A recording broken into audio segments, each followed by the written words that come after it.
Good morning. క్రీస్తునందు ప్రియమైన దేవుని బిడ్డలారా, మరి ఒక ఉదయకాల ధ్యానానికి ప్రేమతో మిమ్మల్ని ఆహ్వానిస్తూ ఉన్నాను. దేవుని యందు మనం భయభక్తులు కలిగి జీవిస్తే మనకు కలిగేటువంటి ప్రయోజనం ఏంటని చాలాసార్లు మనం ఆలోచిస్తూ ఉంటాం. దేవుని యందు భయభక్తులు కలిగి ఉండండి, దేవుని యందు భయభక్తులు కలిగి ఉండాలి అని చెప్పేటువంటి మాటలను మనం వింటూ ఉన్నప్పుడు అసలు దేవుని యందు భయభక్తులు కలిగి ఎందుకు ఉండాలి, ఉంటే ఏం ప్రయోజనం కలుగుతుందని చాలామంది ప్రశ్నిస్తూ ఉంటారు, అడుగుతూ ఉంటారు. ప్రియమైన వాళ్ళు, ఈరోజున నేను ఆ మాటకు చక్కని సమాధానాన్ని మీకు తెలియజేస్తూ ఉన్నాను. దేవుని యందు మనం భయభక్తులు కలిగి ఉంటే అనేకమైన ప్రయోజనాలు ఉన్నాయి. వాటిలో మనం జ్ఞాపం చేసుకున్నట్లయితే భక్తులు జ్ఞాపం చేస్తాడు. యెహోవా యందు భయభక్తులు కలిగిండుట జ్ఞానమునకు మూలము. అన్నిటికంటే ముఖ్యమైనది జ్ఞానం. ప్రియమైన వాళ్ళు, ఆ జ్ఞానం మనకు యందు భయభక్తులు కలిగి జీవిస్తే దేవుడు అనంతమైన జ్ఞానాన్ని ఇస్తాడు. ప్రియమైన వాళ్ళ, ఆ జ్ఞానం మనకు ఎలా ఉపయోగపడుతుందంటే ఇక్కడ జ్ఞాపం చేస్తూ ఉన్నాడు. ఆ జ్ఞానముతో సర్వ ప్రపంచం కూడా నడిపించబడుతుంది. కనుక దేవుని జ్ఞానము మనకెంతో అవసరమని ఇక్కడ మనం గ్రహించవలసిన వారమే అంటూ ఉన్నాం.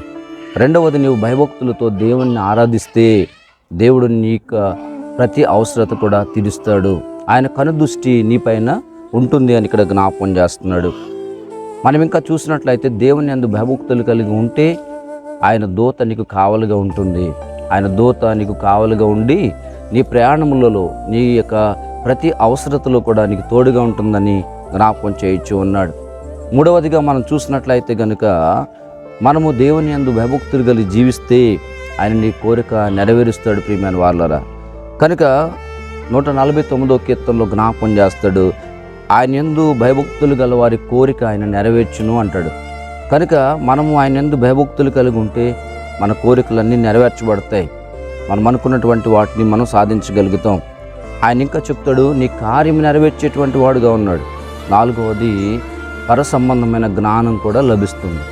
దేవుని యందు మనం భయభక్తులు కలిగి ఉంటే పర సంబంధమైన జ్ఞానం దొరుకుతుంది. దేవుని యొక్క జ్ఞానాన్ని మనం పొందుకోగలుగుతాం. ఐదవదిగా జ్ఞాపకం చేస్తాడు, దేవుని యందు నువ్వు భయభక్తులు కలిగి ఉంటే నీకు మేలు కలుగుతుంది.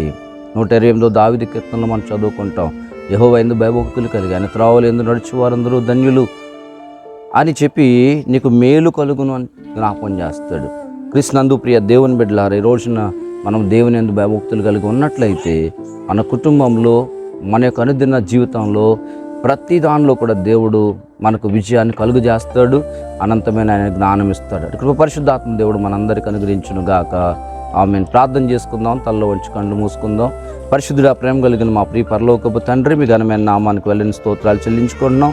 ప్రభా, ఇదిగో తండ్రి యొక్క ఉదయకాల ధ్యానంలో నీ కృప తోడుగుంచమని తలలో ఉంచిన ప్రతి ఒక్క బిడ్డను పేరు పేరు చెప్పున మీరు దీవించి ఆశీర్వదించి కృప వెంబడి కృప దయచేయమని యేసు నామమున వేడుకొంచున్నాం పరమ తండ్రి. ఆమేన్.